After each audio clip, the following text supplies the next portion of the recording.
Наверняка каждый взрослый помнит, как в детстве играл с песком.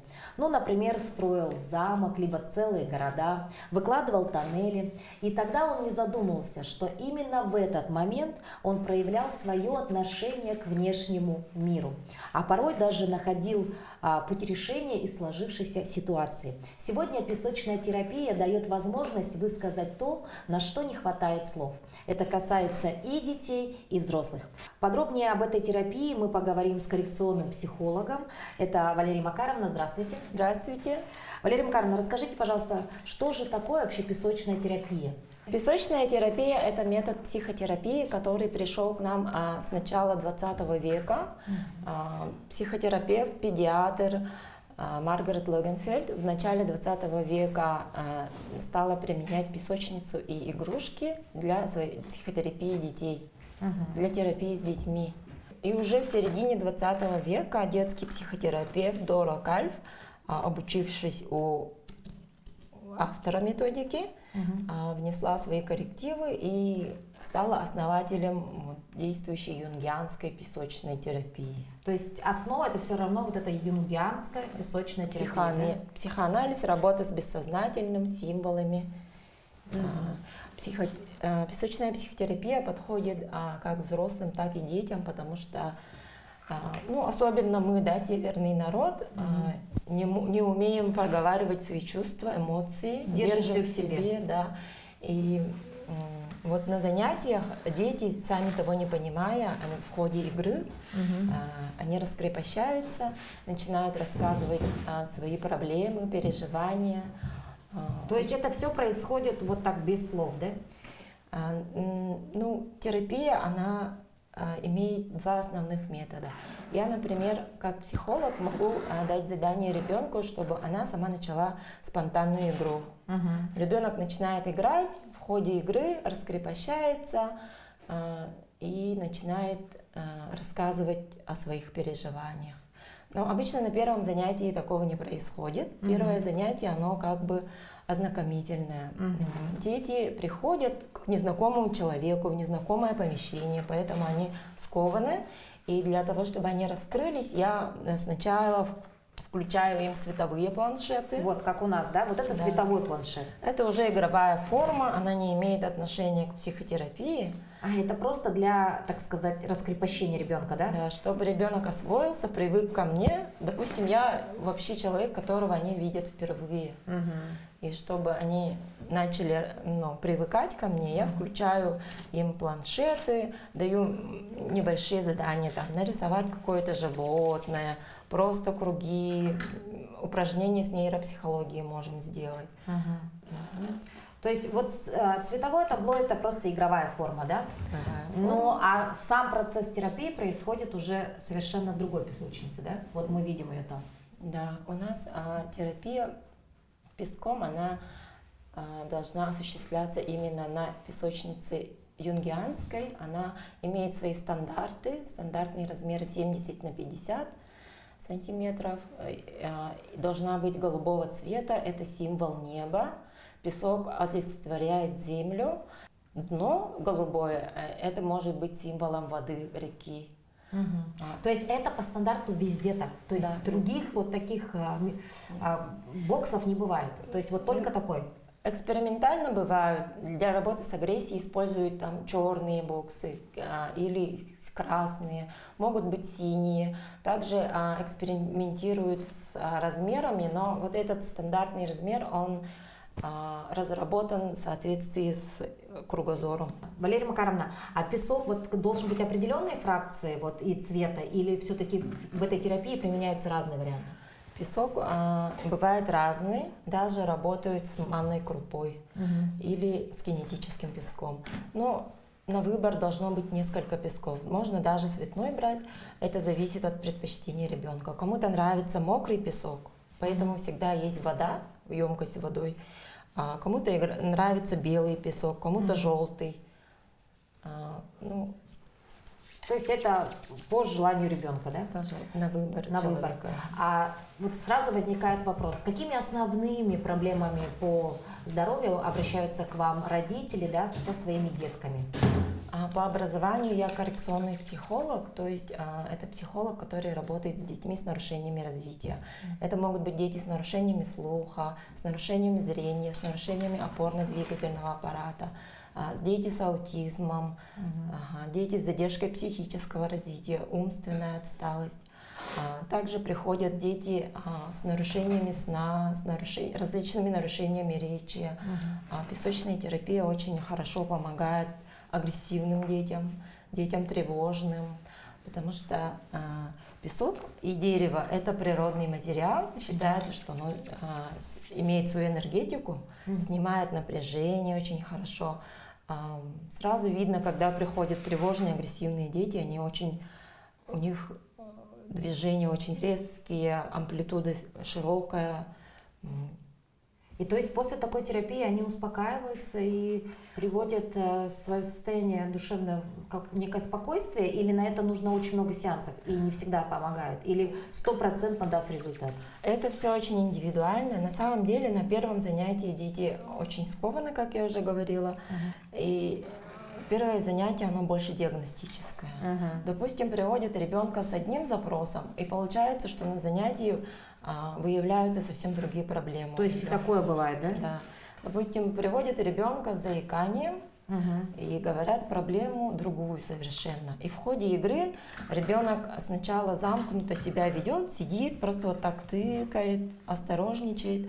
Но и в конце занятия получается, что она раскрепощается и во время игры рассказывает свои проблемы, что, допустим, у меня под кроватью живет бабайка, или, допустим, меня часто оставляют дома одну, Вот или так, да? там про ссоры родителей. То, что их тревожит, в ходе игры, они сами того не осознавая, дети рассказывают мне. А вот, допустим, я сейчас, да, ну вот как-то рефлекторно, мне хочется вот все время трогать песок, да, его вот как-то распределять равномерно, не вот раскидывать его по краям. Мне, наоборот, хочется собрать все в центр, и вот как-то вот все вот так завуалировать. Если ребенок делает такие манипуляции, ну, как я, ну, несмотря на то, что я уже взрослый человек, и вроде бы все у меня хорошо со здоровьем, но вот это хороший показатель, когда ребенок вот так песком делает? Да, тут надо смотреть в общем все движения ребенка, скорость движений, амплитуду. Есть дети, которые хаотично все разбрасывают. Особенно различаются мальчики и девочки. Да, Мальчики, они сразу видно, такие подвижные, все раскидывают, любят так бросаться песком, кидаться. После занятий с мальчиками у меня обязательно пол весь в песке, столы в песке, игрушки в песке. Это мальчишки, да? Да, это мальчишки. Девочки, они осторожные, нежные, сразу видно. Ну вот можно ли, допустим, родителям обратить внимание на игру ребенка в песочнице и сделать какой-то уже вывод, или, допустим, какой-то, может быть, будет звоночек, к примеру, да? Ну, например, ребенок сидит в песке, то есть вот если он начинает швыряться песком, это не есть хорошо, или, в принципе, если это происходит редко, то это просто выброс эмоций, а если это постоянно? Так, расскажу о этапах песочной терапии. Обычно первые занятия, может быть даже 2-3 первых занятия, идет стадия хаоса. Дети не слышат меня, допустим, да, они на мои просьбы сотворить, там, построить мир или комнату, остров какой-нибудь волшебный, они меня не слушаются. Начинают все раскидывать, хаос, все игрушки в одну кучу. И вот эта стадия, вот эта агрессия, она может быть продолжаться несколько занятий. Это говорит о том, что идет конфликт у ребенка внутри. Потом идет стадия сотворения уже мира, созидательная стадия, уже все упорядочивается, хаос останавливается, строятся миры, картины какие-то осознанные появляются. И, это продолжается очень по-разному, очень индивидуально. У кого-то может быть одно занятие, у кого-то несколько занятий. И завершающий этап – это когда картинки они строят не статичные. Дети же играют в динамику. меняются, картины меняются, даже расположение предметов меняется. И в конце, самая последняя стадия, когда разрешается конфликт. Там уже ребенок в ходе игры начинает искать методы решения. То есть вот это все происходит, по сути, за такой курс терапии, да? Да, курс терапии индивидуально, количество занятий индивидуально. Вот у нас сейчас девочка, да, вот поиграла за этим планшетом в этом боксе, да. Что мы можем вот уже сейчас, к примеру, выявить здесь, да? Но вы ей сказали, создай свой мир, да? Вот посмотрим, какой можно уже вывести итог с этой картинки. Вот что бы вы сказали? Ну, я бы сказала, что девочка находится сейчас в непривычной для себя обстановке перед камерами, поэтому она чисто для галочки сделала нам мир, потому что мы дали ей задание. А в ходе терапии обычно перед ребенком цель не ставится конкретная.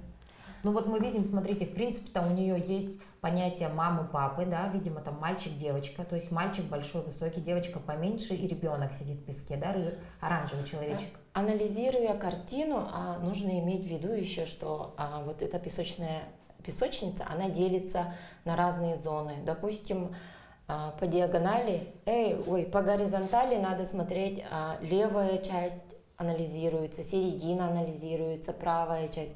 Левая часть, она относится к прошлому или к отношениям с матерью. Да вы что? Средняя часть — это то, что происходит внутри человека сейчас. Это данные ситуации, которые происходят в жизни в настоящий момент.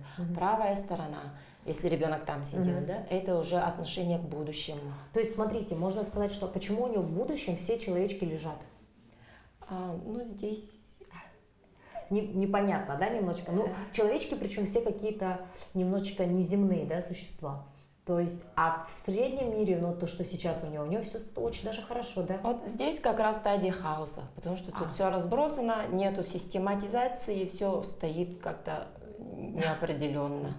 Да, то есть это, как вы говорите, она сделала для галочки. А сколько ребенку нужно времени, чтобы вот с помощью терапии, ну, допустим, вот уже не в состоянии хаоса находиться, а уже делать правильно? Это одно занятие, два, Это три? уже зависит от состояния ребенка, от того, какой у ребенка диагноз или какая проблема, с чем пришли. Есть дети, которые совершенно не хотят играть песком, они даже не подходят. На первом занятии они просто могут там 10 минут посидеть, порисовать или потрогать игрушки и уже проситься к матери. А есть дети, которые очень радуются, они сразу прибегают, начинают: о, я так хочу сделать, вот так, вот я с мамой иду по морю, плывем. Очень много разных ситуаций бывает. Зависит все от ребенка. А если все-таки дать советы родителям, да, ну, к примеру, да, чтобы родители обращали внимание на вот такие моменты в жизни ребенка, да, ну, опять вернемся к детской песочнице, к примеру, да, вот первые тревожные звоночки в игре с песком, когда вот ребенок реально не может словами проявить, да, свои, допустим, переживания, да, какие-то душевные, но на песке это явно отчетливо видно. Это в первую очередь на что нужно обратить внимание? В первую очередь, конечно, на движение ребенка, да, хаотичные, экспрессивные, раскидывания. Еще играют, закапывают, допустим, персонажей. Берут, играют родителями, закапывают кого-то, маму, допустим, закопают. Или брата закопают, да? Ой, это страшно как-то. Да, убивают. То есть игра в песке, она должна быть более такая созидательная, да? То есть построить замок, да, вырыть туннель, да? Вырыть тоннель, построить замок, там, да, какой-то домик. То есть нужно что-то создавать, а не разрушать, да? Разрушать тоже можно. Допустим, каждый человек же хочет ощутить свою силу.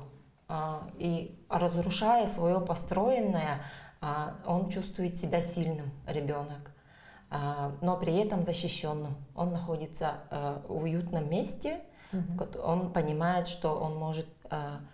Его за это не накажут. Для работы в песочнице ребенок не должен обладать каким-то талантом, у него не должно быть там дара какого-то. Поэтому ребенок максимально расслаблен. Допустим, в других методиках, когда, допустим, рисование, да, или там лепка из глины, там человек должен обладать определенными способностями. Да. Есть дети, которые стесняются этого. Я не умею рисовать, я не умею лепить. Поэтому песочная терапия, она очень универсальна, и в основном она используется как дополнение к другим техникам или к другим методам терапии.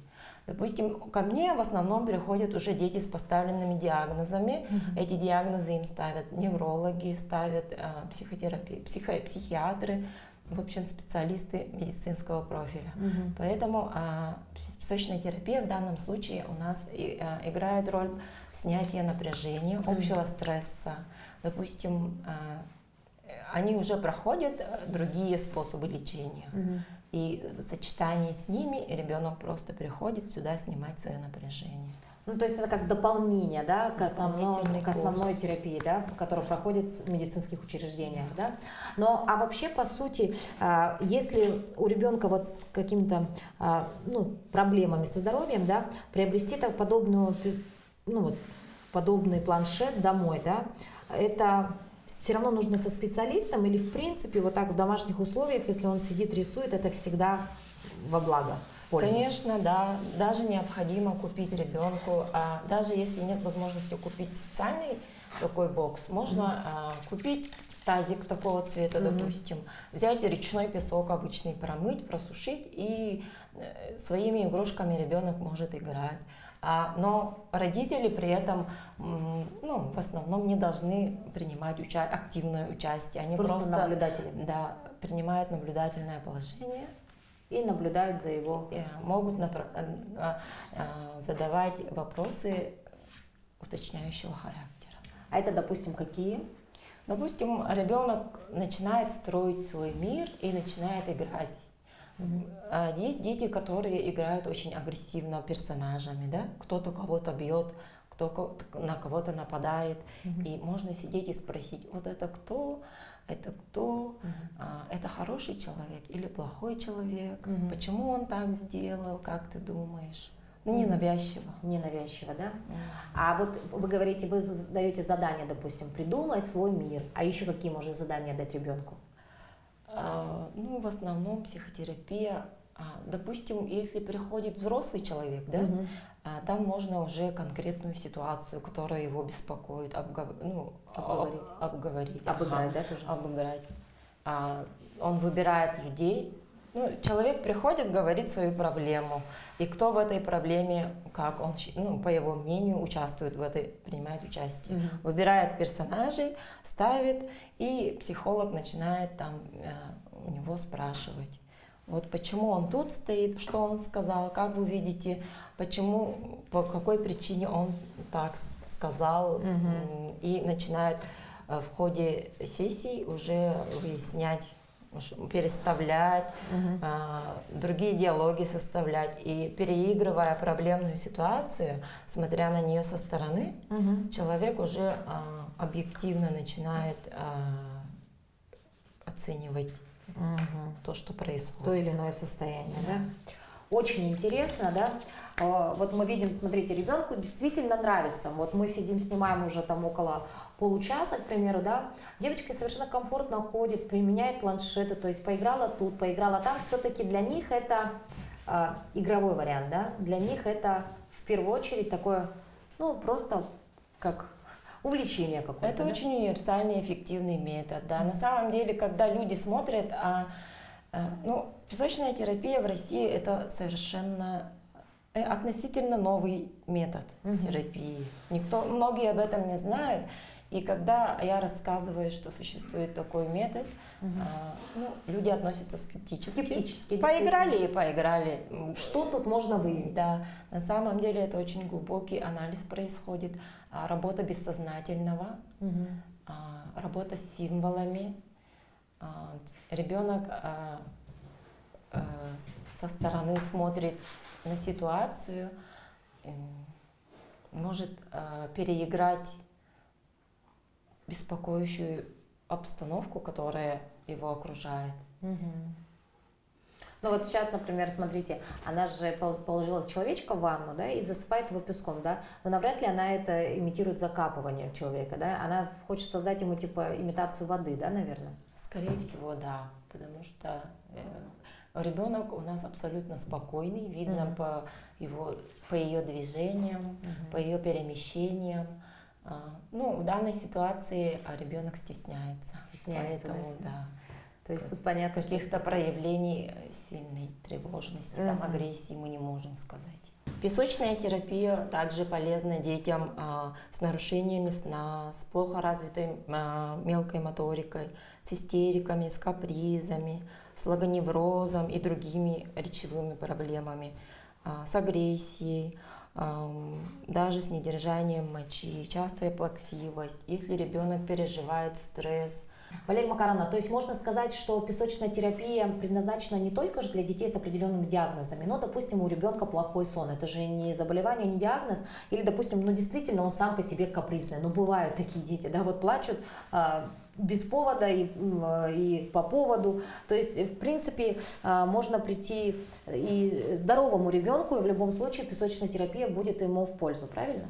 Да, конечно, психотерапия песком имеет большое значение для детей тревожных, для детей напряженных, помогает расслабиться.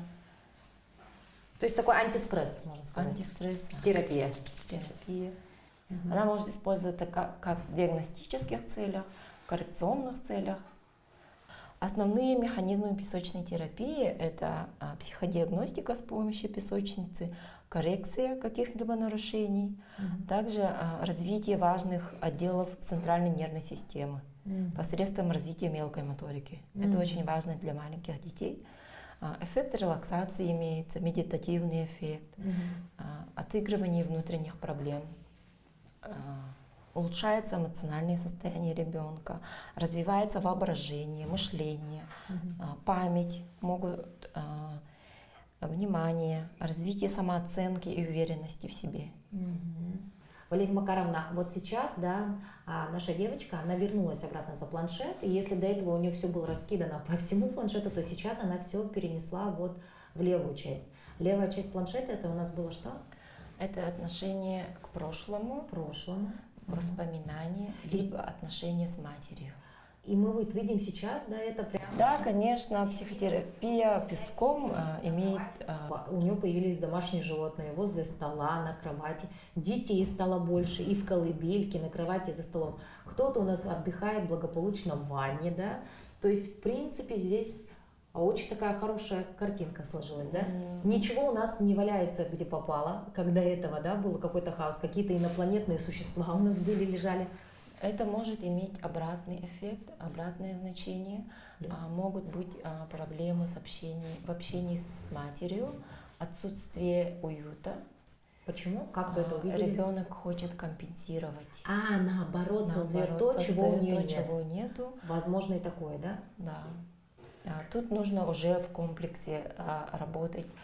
Сначала разузнать у родителей, какая обстановка у них в доме, какие проблемы волнуют их, и уже потом анализировать в ходе работы. То есть, вот видите, не всегда вот показанное здесь является истиной, да, может быть, это наоборот то, что ребенок хотел бы видеть и чего у нее нет, да, к примеру. Да. Ну, а мы все-таки надеемся, что у нее именно так все и есть, и поэтому она это перенесла вот все на такую вот игровую зону.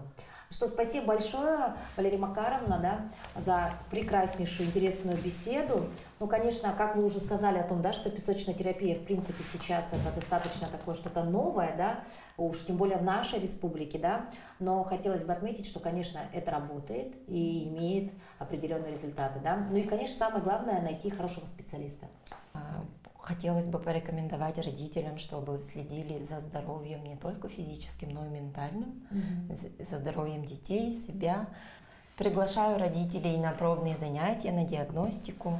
Возможно, вы узнаете что-то новое о своих детях.